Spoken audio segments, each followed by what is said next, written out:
Сайн бацгаана хүүхдүүдээ, Солонгоо гişнэ. Найзуудаа ямар чимээ гараад энэ та нар сонстоо? Хүүхэд уйлаад штэ тий. Тэгвэл та нар ээжүүд ямар мундаг болохыг мэдхүү?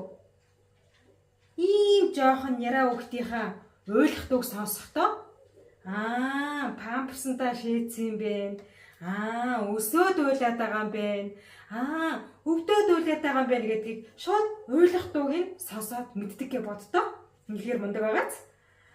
За тэгээд тэр хүүхэд маань жоохон том болох үед ээж нь тэр хүүхдийнхаа царайг нь хараад хүүхдээ юу хүсэж байгааг нь шууд мэддэг гэж боддоо. Тэгэхээр та нарын ээжүүд мундаг байна уу? Мундаг байгааз. Тэгвэл багш та нараас асууя. Та нар ээжийнхаа царайг хараад эсвэл аавынхаа царайг хараад ямар одоо зан чанартай байна, юу хүсэж байна гэдгийг та нар мэдэж чадах уу? Ээж нь ингэсэн байх бол хүүхдүүд яадаг гэлээ? Ээж ууртай байна гэж мэддэг шүү дээ. Харин ээж нь инээгээд байх юм бол ээж өнөөдөр үнэхээр happy байгаа юм бэ гэд мэддэг шүү дээ. Хэрвээ ээж нь уйлж явах юм бол яах вэ? Ээж маань өнөөдөр гонигтай байна гэд шууд нүүр царайг нь хараад ээжийнхаа сэтгэл хөдлөлийг мэдэж чаддаг шүү дээ. За тэгвэл энэ дэлхий дээр нүүрний хувирлыг харахгүйгээр эсвэл ямар нэгэн уйлах чимээг сонсохгүйгээр шууд тэр хүний талаар бүгдийг мэддэг нэг хүн байдаг гэж боддоо. Тэр хин юм бол та нар хин гэж бодож байна? Солонгоо гişний болов? Үгүй ээ, тэр бол бидний итгэдэг Бурхан эзэн бахан тийм ээ. За тэгвэл бүгдээрээ Библи дээрээс Бурхан яаж хүний нүүр царайг харалгүйгээр яаж дуу хоолойг нь сонсохгүйгээр бидний дотоод зүрх сэтгэлийг мэддэг вэ гэдгийг бүгдээ Библиэс харах уу? За бүгдээрээ хамтдаа Гитлэл номны 2 дугаар бүлгийн 24-өөс 25 дахь ишлэлийг хамт уншицгаая. Бүгдээрээ хамт уншия. 3 Бурхан тэдний yoолох дууг сонсоод Авраам, Исаак, Яаковтай байгуулсан гэрээгээ санав. Бурхан Израилийн хөвгүүдийг харжээ. Тэгээд Бурхан тэдэнд санаа тавив. Амен. За, найзуудаа өнгөрсөн 7 хоногт бид нар хэний тухай үзэж байгаа илээ? Йосефийн тухай үзэж байгаа шүү дээ, тийм ээ? Йосеф маань Египтийн ерөнхий сайд болоод тэгээд ах нарыгаа уучлаад тэгээд өөрийнхөө ах нарыгаа төрсөн эцгээгээ мөн тэр гэр бүлийн зарц шивгчин масарг юутай тэр бүгдийг дагуулад Египтийн хамгийн сайхан нутаг болох Гошен гэдэг газар авиадсан талаар үзсэн шүү дээ. За тэр үед Израильчууд хэдэн хүн Египтэд очив гэж бодож байна? 70 хүн байсан. Далуулаа Египтэд анх ирсэн байгаа. За тэгээд тэрнээс хойш цаг хугацаа өнгөрөөд 430 жил өнгөрсөн. Тэгэхээр Израиль ард түмэн Египтийн газар нутаг дээр хэдэн жил амьдарсан байх нь вэ? 430 жил амьдарсан байх нь шүү дээ. За гэтэл тэр 430 жилийн хугацаанд нөгөө дал байсан Израильчууд хэд болтлоо өссөн гэж бодож байна? 600 мянга болтлоо өссөн байх. За гэтэл яг тэр цаг үед Йосеф маань нас барсны дараа тийм ээ Йосефийг танихгүй шинэ фараонууд гарч ирсэн байгаа. За Йосефийн тухай ердөөсөө мэддэггүй тийм шинэ фараон хаан гарч ирсэн. Тэгээд фараон хаан өөрийнхөө газар нутгийг харсан чинь Израильчууд маш их болцсон байсан. Тэгээ фараон хаан санаа зовж гисэн байгаа. Яана одоо миний энэ газар нутаг дээр энэ Израилийн ард түмэн ингэж олноороо нэмэгдээдэвэл дайн болвол бид нар лав алуулна шүү. Энэ Израиль ард түмнийг яаж цөөлөх вэ? Яаж одоо энэ ард түмнийг цөөлөх вэ?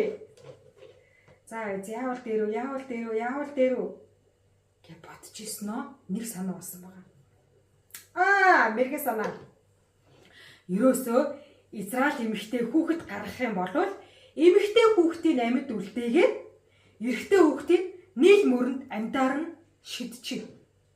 Буюу дөнгөж төрсөн эрэгтэй хүүхдүүдийг бүгдийг усанд живүүлж алдаг гэсэн байна. Тэгхийн болвол Израилийн эрчүүдийн тоон багасаад Израильчууд төрж чадхаа болно тийм ээ. За тэгээд Израиль үндэстэн өсөж чадхаа болно. Израильчуудын тоо хамаагүй багасна гэсэн үг. Үнэхээр мэрэгэн санаа болсон байгаа эзэн фараон. Тэгтээ амар харгас. Та нар боддоо дүнгиж ээжийнхэн гидснээс гарсан тэр жаахан амтныг хэрвээ эрэгтэй хүүхдтэй байх юм бол шууд алдаг байсан байгаа. За тэгвэл энэ цаг үед амьдарч байсан Израиль эмэгтэйчүүд үнэхээр хөөрхөлтэй байгааз. За тэр Израиль эмэгтэйчүүдийн донд Лев овгийн нэгэн жирэмсэн эмэгтэй байсан байгаа. Яана хааны зарилгаас үнэхээр хайж байна. Одоо гидсэнд байгаа хүүхэд минь яах болоо? Охин байгаасэ хэрвээ хүү байвал яана? Хүү байвал би хүүгээ харж чадахгүй нэ. Бурхан минь яавал дэвэ? Би яавал хүүхдээ амьд үлдээж чадах вэ? Яавал энэ харгас хааны зарилгаас нуугдаж чадах вэ? Яах вэ? За энэ эмэгтэй бол Израиль эмэгтэй. Тэгвэл Израиль бүх эмэгтэйчүүд тийм ээ тэр дундаа жирэмсэн эмэгтэйчүүдийн хувьд үнэхээр айцтай байсан байна шүү дээ. Тэр үед Эхо гэж байсан болов. Эхогоор бид нар шууд хүүхдийнхаа хүүсийг харж авдаг шүү дээ. Эмэгтэй хүүхдээ нөө, эрэгтэй хүүхдээ нөө гэж харж болдог тийм. Гэтэл тэр маш олон зуун жилийн өмнө байсан учраас Эхо аппарат байхгүй. Хүүхдийнхаа хүүсийг мэдэх боломжгүй. Тэр цаг үед Израиль эмэгтэйчүүд маш төгшөөртэй амьдарч байсан байна. Охин гарвал амьд үлдэн, хүү гарвал өхнө. Тэгээд яана миний гидсэнд одоо ямар хүүхэд байгаа болоо, хүү байгаа болоо, охин байгаа болоо маш их санаа зовж ирсэн. Ингээд цаг хугацаа өнгөрсний дараа нөгөө Лев эмэгтэй маань төрсөн байгаа. Төрсөн чи ямар хүүхэд гарсан гэж бодож байна та нар? Яна ийм хөөрхөн хүүтэй болчих гэж харах тусам хайр хүрээд ах юм. Ямар хөөрхөн хүү вэ? Одоо энэ хүү минь яанда? Лев эмэгтэй буюу Израиль эмэгтэй юм аа. Өөрийнхөө хүү 3 сар нуусан байгаа. Яагаад гэвэл бяцхан хүүхэд 3 сар, эхний 3 сар дандаа унтчихэдэг болохоор ойлгох чимэнд бараг сонсогдохгүй. Тэгэхээр Египтийн цэргүүдээс айх боломжгүй байсан байгаа тийм. За ингээд 3 сар нуусны эцэст хүүхдийнх нь ойлгох дуун жоохон чангараад жоохон айж гисэн байна. Яах вэ хүүхдээ яах вэ? Ээжээ. Яана гадаа фараоны цэргүүд зөндөө байна. Яах вэ? Одоо юугүй ороод ирэх нь дүүг минь аваад явчих байх та. Яах вэ ээжээ? Харин одоо яах вэ? Хүүгээ яаж амьд үлдээх вэ? Одоо нуух ямар ч арга байхгүй. Ойлгох дуун чанга болсон. Хүний нүднээс яаж энэ хөөрхөн амьтдыг чинь нуух вэ? Тэгээд ээж нь маш их санаа зовоод, маш их шаналлаа. Тэгээд нэг арга болсон байна. За миний охин цаа чи нэг сакс байгаа. Ээжтэй аваадаг. За ээжээ. Ингээд охин нь ээжтэй нэг сакс авчирч өгсөн байна. Ээж нь тэр саксыг давирхаагаар түрхээд ямар ч ус орох зай завсаргүй болтол нь давирхаа түрхээд уснаас хамгаалах тийм одоо янз янзын юм хэрэгэлсэн байгаа нь шүү дээ. За тэгээд нөгөө өлхийтэй бяцхан хүүгээ саксанд хийсэн байна. Яна одоо чамайгаа ингээд саксанд хийгээд гол дурсахаас өөр арга гаргах. Бурхан хүсвэл чи минь амьд үлдэх байх та. Ээжээ одоо яах юм бэ? Одоо дүүг яах юм бэ? Охин минь одоо энээс өөр арга алга. Ингээд эмэгтэй маа хүүгээ нийл мөрөний усанд тавьсан байна. Ингээд хүн усны мандалтайгаар хөвөө явж ирсэн байна. Яна гэдэг нь маш их санаа зовсон мэт. Харин их чин дүүдээ дэндүү хайртай байсан учраас дүүгээ холоос дагаа явж ирсэн байна. За тэгээд усны мандалтайгаар дүү ингээд хөвөөд явж ирсэн. Гэтэл яасан гэж найзуудаа нийл мөрний тэнд явж ирсэн чинь фараоны охин тэнд усан доош таарсан байгаа.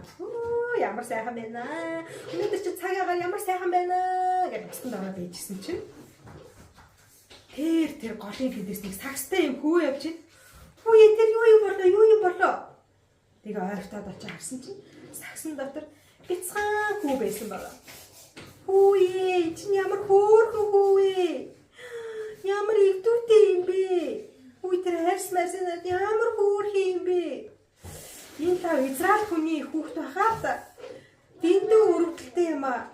Ээж нь амьд үлдээхийн тулд бүхий дарга хэрглэж хөөх юм уу? Би өрний хүүхдийг өргөж авнаа. За үз. Ямар нэр өгдөг юм бэлээ?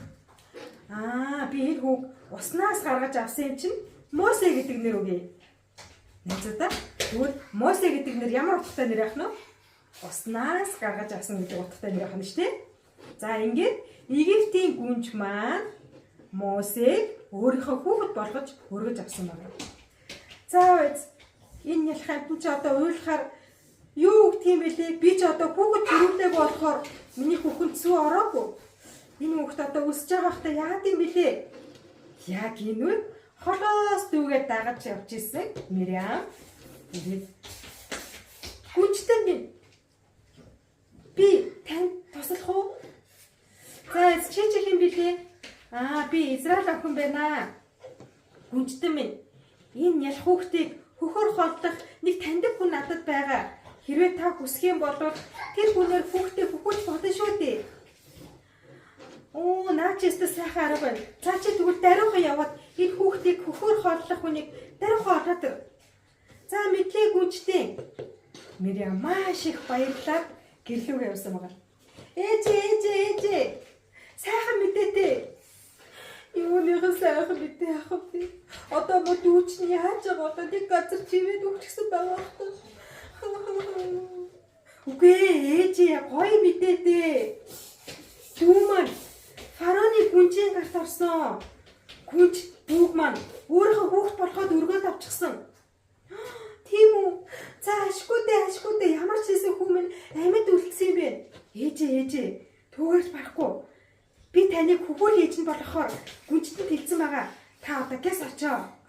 Наа чи ямар гоё мэдээ. За ингээд энэ цагаас хойш Мосе өөрийнхөө ээжийн тэрвэрт өссөн байх нь шүү тийм ээ. За тэгвэл Мосегийн ээж нь хичнээн Египтийн гүнжч гэсэн төрсөн ээж нь өөрийнхөө хөхөөр хүүгээ хооллож том болгосон байна. Ингээд цаг хугацаа өнгөрсөн Мосе маань 90 цент хүрээд маш том залуу болсон байна. Тэгээд тэр фараоны ордонд амьдраад тийм ээ явж исэн чинь нэг удаа салхилаа явж исэн чинь нэг Израиль залууг нэг Египтийн зэрэг зодож шүү. Мосе хараад гид уурн хүрсэн байна. Яагаад гэвэл түүний ээж нь Мосе өсөж том болох хэрэгнээ чи Израиль хүн шүү. Гэдгийг зааж өгчээсэн байх нь шүү дээ тийм ээ. За тийм учраас Египт хүн Израиль хүнийг зодож байгааг хараад Мосе уурандаа нэг шанаадсан чинь нөгөө нь хүчсэн. Тэгээд Мосе хэрэгээ далтлахын тулд нөгөө хүнийг шороонд булсан байгаа. За ингээд хинч мэдгүй ахтаа гэж явж исэн чинь маргааш өглөө нь болсон чинь хоёр Израиль хүн хоорондоо зодтолж исэн байна.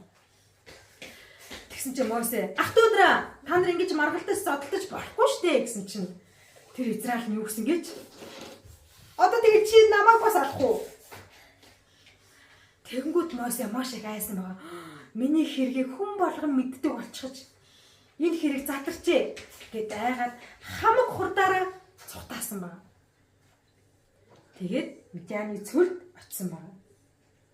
Тэгээд тэр цөл газарт Мосе хэдэн жил амьдарсан гэж бодчих найзуудаа 40 жил Мосе Мидианы цөлд хонь хариулж байсан байна. Хончин болсон гэсэн үг тийм ээ. За та нар харж байвал таягтай. Мосе маань нэлээ хөгшөрсөн мэн тий. За ингээд Мосе маань 20 буулан дээр хоньоо хариулаад явж байсан чинь тэнд нэг бот гал давалцаад байна шүү. Тэгсэн хэрдээ ерөөсөө шатаж дуусахгүй улмал гал дүрлцээд байгааг Мосе хараад гайхсан байна.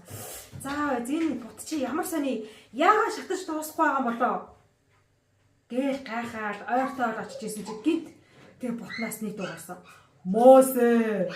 Мосе чи яг одоо наанаа зогсоод шаахаага тайл. Учир нь чиний зогсож байгаа газар бол ариун газар билээ. Мосе айгаад нүрээрээ газарт мөргөөд тэгээ газ шаахаага тайлаад бурхны өмнө ойртож утсан байна. Мосе би бол чиний өвөг эцгийн бурхан, Авраамийн бурхан, Исаакийн бурхан, Яаковын бурхан байна. Чи бүү. Би өөрийн ард түмэн бодох Израилийн дуу хоолойг сонслоо. Тэд нар ямар их өвдөж, шаналж, ямар их зовж байгаа. Тэдний хашгирах дуу би сонслоо. Чи миний өмнөөс явж миний ард түмнийг чөлөөл. Би өөрийн ард түмнийг сүү болоор бэлгсэн Канаан газарт аваач холноо. Чи тэднийг өдөрдөх болно. Би удаа бурхан минь ээ, би удаа. Тэд нар чинь надад яаж идэх юм бэ? Би өмнө нь ямар хэрэг хийснийг та мэдчихлээ. Одоо гэтэл Египтэд байгаа Израиль хүмүүс надад итгэн гэж үдээ. Бурхан минь ээ, тэгээд ч би хэл яриа муутай. Талтраа орхитойж ярьж чадахгүй шүү дээ. Чамд Аарон гэдэг ах чинь байгаа үсттэй.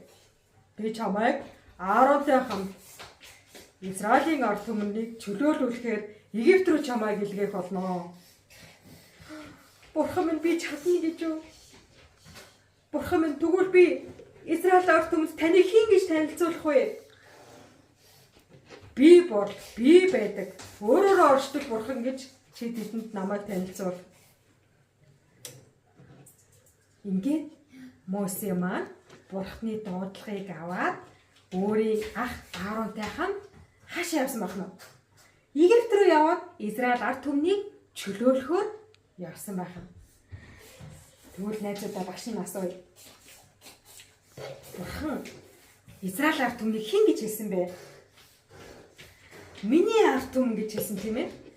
За тэгээд ард түмнийхөө яолж байгаа, тийм ээ, зовж байгаа, хэцүү байгаа тэр дуу хоолойг Бурхан сонссон гэж хэлсэн тийм ээ. Түүгээрч барахгүй өөрийнхөө ард түмнийг Египтээс гаргаад сүү болоор бэлгсэн Канаан нутаг руу аваачна гэж амласан тийм ээ.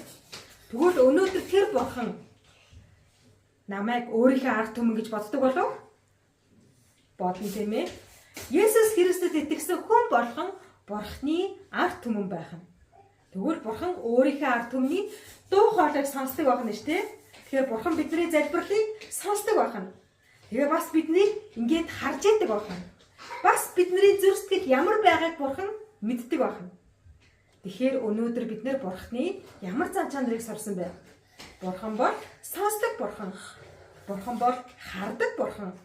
Бурхан бол бүх зүйлийг мэддэг Бурхан байх нэ. Тэгвэл бүгдээрээ тэр Бурхантай талархаад хамтдаа залбирцгаая. Сайн Бурхан эзэн минь ээ, таньда баярлалаа.